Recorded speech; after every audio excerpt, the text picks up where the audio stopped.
Okay, last time. This is drugs. This is your brain on drugs. Any questions? Welcome home, George Young. R.I.P. McBride, the real Boston George. It's that Dade County Yayo shit, double M.O.B. I'm finna take these pussy niggas there. Big billionaire. I got coke like 80s. I got coke like 80s. And my coke white Mercedes. I got coke like 80s. I got coke like 80s. I got coke like 80s. I got coke like 80s. I got coke like 80s. I got coke like 80s. I got coke like 80s. I got coke like 80s. I got coke like 80s. And my coke white Mercedes. All white nigga. Big Ike nigga. Keep shooters with me, your car, your gravesite nigga. 15th Ave. Miracle nigga, get these comforters fried. Come and get a few nigga. John Doe nigga, you know that convo nigga. Get that weed and white, want you a combo nigga. Checkmate with the sticks, identified by your kicks. Welcome home to Skinner, already bought him a brick. Boobie gang was the click, forever changed the game. Bunky Brown was the legend. Wayne Parker, the main. Carol City set, 183rd still a route. We live in the jungle, fish tanks in the house. I got coke like 80s. I got coke like 80s. And my coke white Mercedes. I got coke like 80s. I got coke like 80s. I got coke like 80s. I got coke like 80s. I got coke like 80s. I got coke like 80s. I got coke like 80s. I got coke like 80s. I got coke like 80s. And my coke white Mercedes. What's up, people? Now, this is part 3 and the final version of Boobie Boys. Now, if you missed part 1 and part 2, now stop this video right now and go check out part 1 and part 2. And then, come right back to this video. Now, let's get right into it. Now, Vonda Darling started out pitching H for a guy named Bucky Brown. Now, he controlled the whole Overtown. Vonda and her husband rose in the ranks of Bucky Brown's organization. With Bucky and her husband in prison, she took over the distribution in an area of Overtown called the Swamp. Her father was a ranking member in the International Longshores Union at the Port of Miami. So as soon as she turned 18, she already had a union card and started working the docks at the age of 18. While working at the port, she began selling. Now, when she stopped working at the docks, she maintained her connections at the port, so this will be a big advantage in the dope game.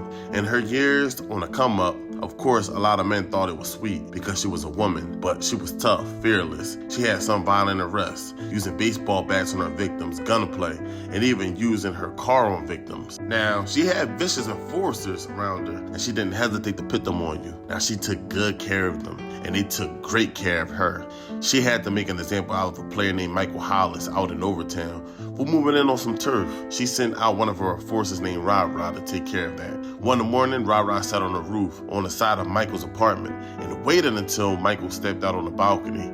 He caught a bullet from a high-powered rifle. See, it wasn't about what was done, it was about how it was done. The way Vonda did things even made killers think twice. Christmas 1992, Vonda threw a welcome home party for one of her men. A guy named James Powell decided to rob a man named Curtis Thomas in front of Vonda. Now, James put the burner to Thomas' head and demanded him to remove all his jewelry, but he refused. Now, Powell would hit him in the leg, which caused Thomas to rush him and grab the burner and hit Powell 3 times in the chest. Vonda told Thomas to hide in her room while police and rescue squad arrived. Now, Powell was pronounced at the scene. 5 days later, Thomas would be gunned down on the dance floor at Studio 183 by Boobie gang twins Leonard and Leonard Brown, which was the half-brothers of James Powell. Now, these are the same twins that Vonda enforcer Ryra used to pat on the head while they were 10 years old, riding around on bikes. He would give them candy and money for comic books. He knew their mother and everything. Now, after Ryra completed a 10-year stretch for completing the hit for Vonda, the twins were already grown. They were grown men handling business in the streets. Now, we already got bad blood boiling in the streets between both sides. Boobie organization settled on even in the score, but they still needed to fill that void of the Matchbox projects. And when I say they, I mean the street hustlers. Boobie had motion in other states, but the underlings needed some paper. Now, Marvin Rogers was one of Boobie's main soldiers. He was a factor during the Thomas Family War in Part 1. Now, and I talked about the barbershop shooting. Well, he was one of the men, along with Boobie and Chico, that got retaliation for Gary Dukes 3 hours later. But anyway, Marvin's wife worked at a store on 2nd Ave in Overtown, so Marvin would spend lots of time in the area. He decided to put some work out there and put some men in front of the store. Vonda would eventually find out, and a messenger was sent to deliver a warning. They didn't take it serious and kept it going. Now, shortly, 2 shooters were sent to hit up Marvin. As he was up, he recognized one of the men being a part of Vonda's organization. And at the hospital, Booby, E4, Leonard, and Leonard, and a couple of other members was upset by Vonda's actions and wanted revenge. E4 had his own organization going on, but he joined forces with Booby to dethrone Vonda and take control over Overtown. Now, E4 was from Little River, and he took over his father's organization. His Little River crew was dropping everything moving, and by the age of 23, he already had multiple bodies. Later on, after the hospital visit, Booby, E4, and the twins met at Studio 183. Now, Nard pointed to the dance floor as he noticed 4 men that worked for Vonda. So they all got up and confronted the men. A scuffle broke out on the dance floor and punches was thrown until it was broken up. Now, Booby told the twins to go get them choppers, and y'all know what that means. And they headed to the exit. Now, he knew they had some business to take care of. A witness named Mario Frazier witnessed the verbal altercation between Boobie and Vonda gang members in the parking lot of the Studio 183. Now, he noticed E4 in the Chevy Lumina with Boobie in the passenger seat, pulling down ski masks as they pull alongside an Impala with 4 members of Vonda gang. He said Boobie leaned out the window and fired the AK at the Impala. The vehicle uncontrollably moved into the expressway, and it crashed into a palm tree. Only one of the 4 men survived. The score was now 4-1, with Boobie boys in the league. Vonda paid for all 3 funerals. Summer of 1996, Vonda old enforcer Ryra was released from prison, and he was picked up by one of Vonda's hitters, Wallace Fortner. Now, it was time for Ryra to get back on his feet and make some paper, and Vonda was there to help. But little did he know, he was about to be in the middle of a war. Vonda would front him a key, and he would get things in motion. A week later, Marvin Rogers would finally get his revenge on Wallace Fortner. He would be torn with K fired by Marvin and E4. A week later, Ryra would lose another close friend to the twins, which caused him to be angry, and he would confront Nard about it. But Nard told him it was an accident. They tried to hit Vonda's boyfriend, Jamal Brown. Now, Ryra blood would be boiling, and he would voice his frustrations about the loss of his friends.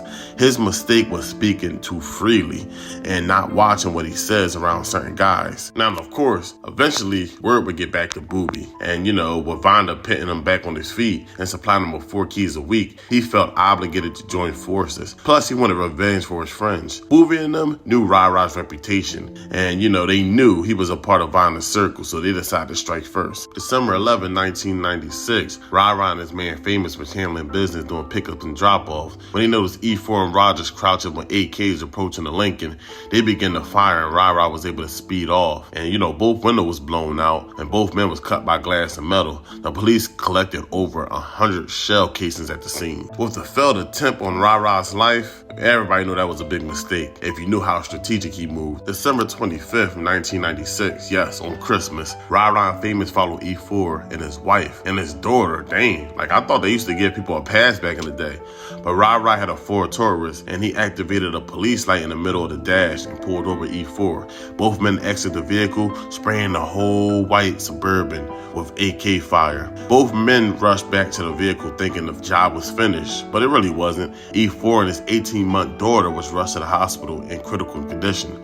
Both would survive. E4 took most of the damage, remaining in ICU for several days. Now, you had Nard, which is one of the twins. He was dating a 17-year-old daughter of a friend of Ryra's. And, she was feeding Nard information and giving up drops. October of 1997, Ryra was standing with the female in front of her house. E4 and Boobie fired AKs, and you had Nard dumping a 12 gauge at them, hitting the female and Ryra multiple times, leaving both in critical condition. The 17-year-old girl, she was being responsible for the whole incident of her own mother being hit. Now, Ryra was in the hospital for 3 weeks. Now, 6 days after his release, as he drove southbound of I-95 in his mother's SUV, 2 vehicles pulled up on east side, and he saw Boobie lean cleaned out the Camry and fired a MAC-10, hitting him multiple times. E4 fired K bullets into the SUV, and Nard fired that 12 gauge, causing Ryra to lose conscious, and he hit a concrete wall. Now, he shouldn't have made it, but I guess it wasn't his time because he survived, thanks to the emergency room staff. Over the time, Ryra, he racked up hundreds of thousands of dollars in medical expenses due to the Boobie boys' attacks. Now, all the attempts on his life was just vicious, and he didn't pay a penny to the hospital. Now, during that hospital stay, Ryra's wife, she was there to visit him, and while she was in the elevator, she heard whispers of her husband's name. And guess who was in that elevator with her? It was the twins. Now, they was trying to locate him and finish him. Now, they were surprised that he was still alive, and when she got off on the wrong floor on purpose and she took the stairs, when she got to his room, she told him that it was very dangerous to still be in there. And, he started to rip off IVs, and he rushed out of the hospital and headed on a 7-hour drive to Tallahassee. Now, he almost checked during that ride. He lost consciousness, and, she stopped at the closest clinic. A month later, Ryra knew he had to travel to see Vonda to re-up because he began to lose lots of money. Boobie Gang was putting pressure on them boys, man, especially when Ryra couldn't even give E4 a pass when his wife and baby was in the car. And, man, it was rumored that it was like $50K on his head that, E4 father, a former kingpin, placed on Ryra. Now, Ryra had to be very careful. He placed an order from Vonda, and he had to drive 7 hours to Miami to pick up the product. Still in bad shape. Now, he made sure the only person that knew he was on his way to Miami was Vonda, and planned on leaving Miami as quick as possible after getting the product. The day Ryra was prepared for the drive, Vonda called him and let him know that she had to drop on Rogers and the twins. Now, he was like, here we go with this again. He told her he was still recovering and still had staples in his body, but she said the guys wanted him near to ride with them, and this has to be done. She looked at it as an opportunity to get 3 of their top hitters out of here. She told him she'll make it worth his while. That evening, Ryra met with Jamal Brown and Bam to get some metal and black dickies. The plan was to sneak up on them and wipe out as many of them as possible. Ryra grabbed the K, and he was unable to cock it. That's how bad he was in shape. Now, one of the other guys had to help him. They went to Green Gate Projects when Ryra needed help getting over the fence, being in bad shape. They spotted Rogers with his back turned talking on the phone. As they got closer, Rogers noticed them and tried to take off, but it was too late. He was hit with fire. Ryra ran up and finished him. Before you know it, the twins was firing at them from the 2nd floor. And they had to split, with Ryra dropping the K at the scene. And it was crazy for Ryra to go to war with some of the men that he knew since they were kids. Now, Rogers was left at the scene with 23 holes in him. The next day, Vonda delivered the keys and an extra $12K to give Ryra for the hit. As soon as he received the supplier, he headed back to Tallahassee. Now, shortly after, Boobie will pull up on Jamal Brown and Vonda's cousin Rick as they were in the driveway of Vonda's duplex. Boobie and the twins sprayed the whole scene, hitting both men, leaving Jamal Brown paralyzed for the rest of his life. Hours later, Famous drove by the scene and didn't stop. While heading back to Overtown, he was spotted and he was attacked with K bullets coming from a tinted Honda, but he was unharmed. Now, there were several attempts on Ryra's each time he was in Miami, and he tried to figure out how they kept getting a drop. He found out one of Vonda's workers were feeding the twins information for money. Shortly after finding out, Ryra would take care of the problem. Well, at least he thought he did. During the hit, the wrong guy was clipped. Now, during investigation, agents realized that Vonda and Boobie had charges that somehow was dropped without a judge hearing or anything. Now, Mario Frazier was booked and awaiting trial for theft charges. He took a sworn statement that he was a witness during a triple homie after the club fight with Boobie and Vonda gang members. He also claimed he was a witness during a double homie involving E4, identifying them in the photos. Now, law enforcement was able to put the federal firearm charges on both crews, which is a mandatory 10 years. Now, the first arrest was Famous from Vonda crew. Now, they balled in Vonda and her sister and Jamal Brown, which was her boyfriend. Then there was E4. He was coming out of his home. They found 10 grand on him. He said he won it at a dice game. He was charged with federal firearm violations. Now, when they booked him, he told law enforcement he was a part of Boobie gang and they were at war with Vonda gang. And they tried to body him 7 times, so he insists on them, keeping them away from them. Now, the twins were indicted for first-degree murder after being pointed out on camera by a CI. Around that time, that's when they dropped this article, linking all incidents between both crews, with even a map showing where their took place. Now, it also states that Vonda has been arrested, but Boobie Williams believed to have fled the state. That article had people in the streets and in prison ready to talk. Boobie went on a run. He read the indictments on E4 and the twins, and he saw that law enforcement knew too much. Someone was leaking information. He planned on getting plastic surgery and everything and moving to Atlanta, but he knew it was all over. He hired two of the best lawyers, and he laughed in their face when they tried to ask him, could he afford them? Now, before going away for the rest of his life, if he could just get rid of Ryra, he would be going to prison happy.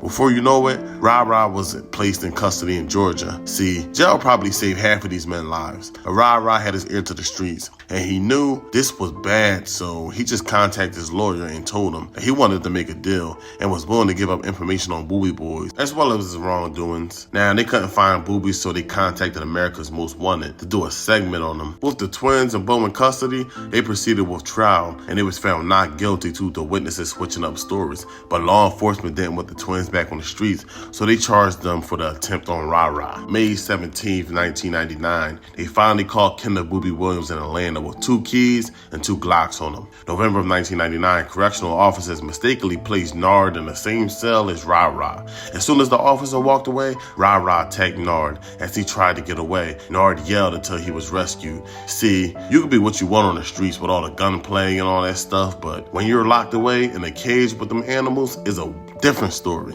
December 17, 1999, one of the twins, which was Nard Brown, was found in the cell due to a heart attack. He had a history of heart problems that he was getting treated every month for. Now, of course, Ryra would brag about the ass whooping he put on him that caused his Ryra tried to blackmail Vonda for 5 bands not to testify against her, but it didn't work. He wrote the letter, and she gave it right to her lawyer. Ryra was sentenced to 35 years in prison. He told on the John Doe boys and everything, really giving up everything he had on Boobie. Now, Boobie was sentenced to life in prison. E4 was sentenced to life in prison. Leonard Brown, life in prison. Michael Chico Harper, life in prison. They all got canned. Between the war, over $300,000 in cash was confiscated. $95,000 in stolen property was recovered. 10 AKs and over 20 semi-automatic handguns were seized. I've never heard of nothing like it. RIP to all the victims. Thanks for tuning in. Shout out to everyone in Miami. Ladies and gentlemen, don't forget to like the video, hit the comments, and subscribe if you're new. Stay safe out there. Keep grinding. I'm out.